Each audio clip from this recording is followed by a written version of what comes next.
샬롬 샬롬 샬롬 샬롬. 하나님 사랑합니다. 여러분 주 안에서 사랑합니다. 시편 8편 말씀 너무 잘하는 말씀이죠. 사람이 무엇이기에. 다윗의 시입니다. 인도자를 따라 깃딧에 맞춘 노래 이렇게 표기가 되어 있어요. 다윗은 어린 시절 목동이었죠. 그래서 항상 양을 지키며 들판에서 먹고 자는 일이 많았습니다. 아마도 이 시편은 다윗이 목동 시절 들판에서 밤하늘을 바라보며 하나님이 창조하신 자연 속에 깃든 솜씨에 감탄하면서 지은 시일 것입니다. 다윗은 자연 속에서 하나님의 크고 위험하심을 깨달음과 동시에 사람은 무엇일까에 대해서 깊은 영감을 받고 이 시를 지었다라는 것을 알 수가 있어요. 그래서 다윗은 4절에 사람이 무엇이기에 하며 사람에 대한 스스로의 질문과 답을 하고 있습니다. 과연 사람은 어떤 존재일까? 사람은 하나님의 사랑을 받는 존재이죠. 야훼 우리 주여 주의 이름이 온 땅에 어찌 우리 아름다운지요 주의 영광이 하늘을 덮었나이다. 즉 우리 하나님 주님의 이름이 온 땅에서 어찌 이리 위엄이 넘치는지요 이렇게 말씀하고 있어요. 아름다운지요라고 번역된 말은 원어에서는 새번역처럼 위엄이 있다 이런 뜻을 갖고 있습니다. 이 말은 아주 높은 파도나 큰 배나 큰 나무 등을 보고 감탄할 때 쓰는 말이죠. 다윗은 목동 생활하며 낮에는 대자연을 보며 하나님의 창조의 장엄함을 느꼈고 밤에는 하늘의 수많은 반짝이는 별들 그리고 달을 보며 더 반짝이는 하나님의 영광을 깨닫는 것입니다. 우리는 자연을 보며 그 자연을 창조하신 하나님의 손길을 볼 수 있어야 하는데 2절을 보면 주의 대적으로 말미암아 이런 어린아이들과 젖먹이들의 입으로 관능을 세우시며 이는 원수들과 보복자들을 잠잠하게 하려 하십니다. 이렇게 고백하고 있습니다. 세 번역에는 어린이와 젖먹이들까지도 그 입술로 주님의 위엄을 찬양합니다. 주님께서는 원수의 복수하는 무리를 꺾으시고 주님께 맞서는 자들을 막아낼 튼튼한 요새를 세우셨습니다. 이렇게 고백합니다. 이런 어린 아이들과 젖먹이 이것은 어른들이 보살펴 주지 않으면 살 수 없는 아무것도 아닌 존재들을 가리키죠. 이것은 다윗 자신을 가리키는 말이기도 합니다. 참으로 자신은 어린아이같이 미미한 존재이지만 그런 어린아이 같은 자의 기도를 받아주시는 하나님을 찬양합니다. 그리고 부모가 어린아이를 보호하는 것 같이 다윗을 요새같이 보호하시는 하나님을 또한 찬양하고 있죠. 3, 4절에 주의 손가락으로 만드신 주의 하늘과 주께서 베풀어 두신 달과 별들을 내가 보니 사람이 무엇이기에 주께서 그를 생각하시며 인자가 무엇이기에 주께서 그를 돌보시나이까. 다윗은 하늘의 별들을 보면서 그 수많은 별들을 지으신 하나님의 위엄을 생각합니다. 또한 동시에 다윗은 그러한 하나님 앞에서 자신이 얼마나 미약한 존재인지를 또한 깨닫습니다. 그래서 사람이 무엇이기에 주께서 그를 생각하시며 라고 말한 것이죠. 사람이라고 했지만 마음속으로는 자신을 생각하며 그렇게 쓴 것이죠. 밤하늘 우주보다 훨씬 더 큰 하나님 앞에 서고 보니 자신이 아무것도 아니라는 것을 깨달은 것이에요. 다윗은 그 깨달은 내용이 5절 이하에 나타나죠. 4절에서 다윗은 똑같은 사람을 이야기하면서 두 개의 다른 단어를 생각하고 있어요. 사랑과 인자라는 단어이죠. 사람, 에노시, 깨어지기 쉬운 존재, 부패하기 쉬운 존재, 또한 달과 떨어지기 쉬운 존재, 인자, 벤 아담입니다. 흙의 사람, 그렇죠? 흙으로 지음받아 흙으로 돌아가는 연약한 존재라는 뜻입니다. 즉 하나님은 보잘것없는 연약한 자신을 사랑해 주신다는 사실을 깨달은 것이죠. 다윗은 사람은 연약한 존재이지만 하나님의 사랑을 받은 너무나 귀한 존재임을 고백하고 찬양합니다. 다윗만이 아니라 우리는 다 하나님의 사랑 가운데 사는 저와 여러분들이죠.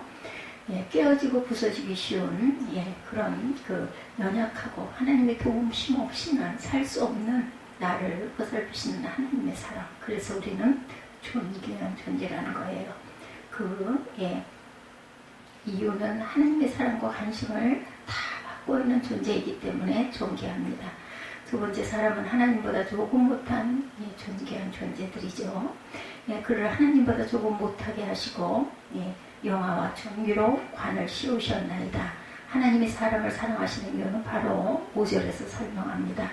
하나님 엘로힘보다 조금 못하게 하시고, 못한 자란 뜻이죠. 분명히 하나님보다 조금 못하게 창조된 자임은 당연합니다. 하나님이 만드셨기 때문에, 즉 사람은 하나님보다 조금 낮은 그런 존재이다. 그러므로 이 우주에서 하나님 다음으로 존귀한 존재들입니다. 즉 성경에서 말하는 인간은 바로 하나님의 형상을 갖고 하나님의 영광과 존귀를 가진 자입니다. 창세기에 하나님은 모든 생물들을 종류대로 창조하셨어요. 개 종류, 고양이 종류, 원숭이 종류 이렇게 비슷한 류로 만드셨습니다. 그렇지만 사람은 하나님의 형상을 따라 창조하셨어요. 오늘날 하나님을 대적하는 이 악한 인간들은 인간을 영장류라고 분리해서 다른 동물들과 마찬가지로 종류대로 분류한다. 침팬지 우선이다, 원숭이 우선이다 이런 진화론 이런 이야기도 있지만 사람은 결코 동물의 연장선상으로 분류해서는 안 되죠. 사람은 하나님 같은 존귀한 존재이기 때문입니다. 사람은 하나님께서 자신의 형상대로 지으셨고 이 말은 사람은 하나님을 많이 닮은 존재라는 뜻이기도 합니다. 즉 사람은 영적인 존재이고 그래서 사람만이 하나님께 나아갈 수 있어요. 사람에게만 종교성이 있습니다. 짐승들은 종교성이 없죠. 죽을 위험에 처하면 그냥 죽고 맙니다. 그러나 사람만 죽을 위험에 처하면 하늘을 바라보고 기도합니다. 그렇죠? 그러므로 사람이 가진 종교성을 인간의 약함으로만 보아서는 안 됩니다. 사람은 영적인 존재로 창조되었기에 하나님을 바라보는 거죠. 따라서 인간은 영적으로 존귀하게 지원받은 존재이기에 하나님만을 경배하고 영광을 돌려야 할 책임이 있습니다. 세 번째, 하나님의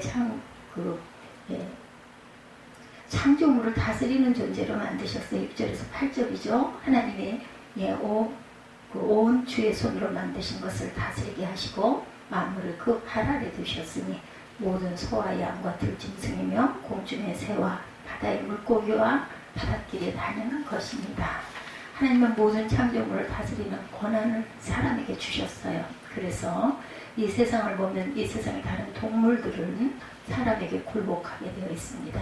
그래서 바다의 물고기까지도 사람이 다스릴 수 있는 능력을 하나님께서 주셨죠. 그래서 지금은 사람들이 하도 고래를 잡으러 다니자 멸종 위기에 놓여가지고 이제는 고래 사냥을 못하도록 금지를 시켰어요. 사람의 능력은 이 세상 어느 피조물보다도 모든 것들을 다스릴 수 있는 충분한 능력이라는 그것을 주신 분이 바로 하나님이고 또한 우리는 그렇기에 하나님 다음으로 존귀한 존재들이다. 그러면 사람들은 이 능력으로 세상을 절대로 파괴해서는 안 되겠죠. 아름답게 보존하고 가야 합니다. 이렇게 성경은 사람을 아주 존귀한 존재로 창조하시고 세상을 다스릴 능력까지 주셨다는 것을 말씀하고 있어요. 그럼 이렇게 영광스럽고 존귀한 사람이 언제 진정한 존귀한 존재가 될 수 있나? 어떨 때 존귀한 존재가 되죠? 예수님 안에 있을 때입니다. 다이아몬드는 그냥 보석이 될 수 없어요. 여러분들 아시죠? 처음 아프리카 사람들은 다이아몬드를 존귀한 보석인지 모르고 그냥 돌인 줄 알고 가지고 놀았다고 그러죠. 그러다가 사람들이 사탕을 주면서 바꾸자고 하니까 그 달콤한 맛에 그냥 무조건 바꿨다고 그래요. 마찬가지로 사람이 존귀한 존재이지만 어디에 있어야 한다고요? 하나님 안에 있어야 되고 또한 그랬을 때 우리에게는 보석이 될 수 있다. 다이아몬드를 보석 세공업자가 빛나게 깎아서 연마해야 아름다운 다이아몬드가 되는 것과 같다라는 겁니다. 하나님 사랑 안에 있어야 존귀한 존재. 하나님 사랑 안에 있다는 것은 예수님을 믿고 예수님의 십자가 사랑 안에 거한다는 것을 뜻합니다. 근데 이렇게 귀한 사람의 가치를 예수님은 더 높여 놓으셨어요. 우리를 구원하시기 위해서 독장자 예수님의 십자가에서 희생하심으로 우리에게 영원한 생명을 주셨죠. 그래서 인간은 하나님 안에서 자신을 발견하기 전까지는 영광스러운 존재가 될 수 없고 하나님의 사랑 안에 거해야 존귀한 존재가 될 수 있습니다. 그런데 20세기에 사람의 값어치를 떨어뜨린 세 사람이 있죠. 다윈의 진화론이죠. 인간은 원숭이 후예로 떨어뜨렸어요. 또한 두 번째 프로이드입니다. 심리학자죠. 인간은 성욕의 존재로만 취급을 했습니다. 인간을 고귀한 존재가 아니라 동물같이 본능 따라 사는 그러한 저질 수준으로 떨어뜨렸고, 칼 마르크스는 공산주의 유물론으로 인간을 물건으로 취급을 합니다. 그 결과 공산주의가 들어간 나라마다 혁명이라는 이름으로 사람을 무수히 학살했어요. 사람을 하나의 물건까지 취급했기 때문에 러시아 볼셰비키 혁명 이후에 공산주의 폭력이나 정책의 실패로 인한 기아 등으로 사망한 사람의 숫자는 1억 명에 달한다고 그래요. 소련의 그 2천만 명, 구소련의 그 마오쩌둥 지하의 중국 6,500만 명, 베트남 100만 명, 폴포트 정권하의 캄보디아 200만 명, 동구 공산 정권하의 100만 명, 아프리카에서 1,500만 명, 그리고 북한에서 200만 명. 지금은 북한을 인간으로 존중하는 것이 없어요. 북한을 보면 세계에서 북한처럼 정치범 수용소를 대규모로 운영하고 있는 나라는 없다고 그래요. 이렇게 인간의 가치를 한없이 무너뜨린 것이 바로 공산주의. 왜 공산주의는 하나님이 없으니까 그렇게 된 것이죠.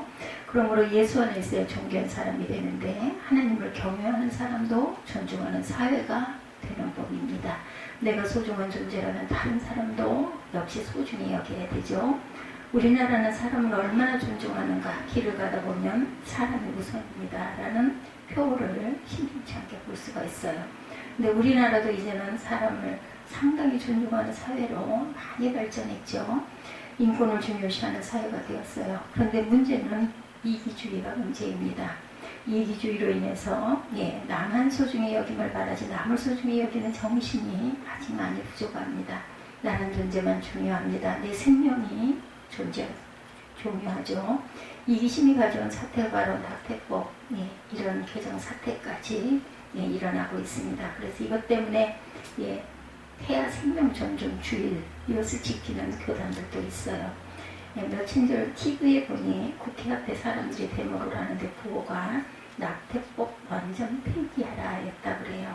왜냐하면 정부는 낙태법 개정안을 내어놓았고 그것도 기독교계에서 그 개정안에 사실상 낙태를 실질적으로 허용하는 아니라서 반대하는데 일부 여성계에서는 완전 폐지해야 한다 이렇게 주장을 해서 맞대결을 하고 있습니다. 그런데 낙태법이 개정하기 전인 현재 한국의 낙태 상황은 출생아 대비 낙태율이 OECD 국가 중에서 1위라고 하네요. 2017년 1월 국회 토론회에서 대한산부인과 의사회 발표에 따르면 낙태는 하루에 3,000건, 즉 연 110만 건에 돌아가고 있다는 말입니다. 하루 3,000명의 태아들이 세상에 빛을 못 본 채 엄마의 뱃속에서 그냥 소멸되어 가고 있어요. 이 숫자도 실제보다는 많이 축소가 되었다고 그러죠. 그런데 미혼 여성이 기혼 여성보다 낙태를 더 많이 하고 있고 한 통계에 의하면 전체 낙태 여성 중 20대가 58%, 30대가 37%를 차지하고 있다고 합니다. 현재 낙태법으로 많은 낙태가 이루어지고 있는데 2019년 헌법재판소에서 현 낙태법이 위헌이라고 판결하여 정부는 이 낙태법을 대폭 완화하는 개정안을 예고하고 있다고 하죠. 개정하는 그 법의 내용은 임신 14주기까지는 자율적인 낙태가 허용된다라는 것이라고 합니다. 미성년자도 보호자 동의 없이 낙태를 할 수가 있다. 그런데 문제는 우리나라 낙태 시술은 97%가 14주 안에 이루어지고 있기 때문에 이 법이 발효되면 사실상 낙태는 자유롭게 허용되는 법이 되고 만다고 그래요. 그럼에도 일부는 낙태법을 완전 폐기하라는 주장을 하고 있다고 하죠. 그 이유가 여성의 자기결정권이 중요하다는 것입니다. 그래서 지금 흐름을 보면 낙태법은 정부안대로 개정이 되어서 낙태가 사실상 자유화될 날이 멀지 않아 보인다고 그래요. 그러나 세상이 아무리 변해도 우리 하나님의 자녀들은 세상법이 우리 행동의 기준이 되어서는 안 됩니다. 우리 성도는 성경이 우리 행동의 기준이죠. 그래서 낙태에 대해서 뭐라고 가르치며 성경은 태아에 대해서 뭐라고 가르치는지를 알아야 합니다. 성경은 태아도 하나님의 창조하신 인격체임을 말하고 있죠. 즉, 이 세상에 태어나서 빛을 보아야만 사람이 아니라 어머니의 뱃속에 있는 태아도 하나님의 형상을 따라 지음받은 존재이다. 출애굽기 21장 22절에서 25절에 보면 사사기 13장 3장 5절, 또한 욥기 31장 15절, 시편 22편 9절, 51편 5절, 누가복음 1장 35절 등의 구절에서 분명 잉태되는 순간 사람임을 증언하고 있어요. 낙태죄 폐지에 반대했던 두 명의 헌법재판관들은 우리 모두 태아였다 이렇게 선언했다고 하죠. 그렇지 않습니까? 우리 모두 태아였던 것 같습니다. 그런데 우리는 태어났다고 뱃속의 태아를 무시하고 여성의 자기 결정권을 앞세워서 살인을 저지르는 일은 결단코 하지 않도록 해야죠.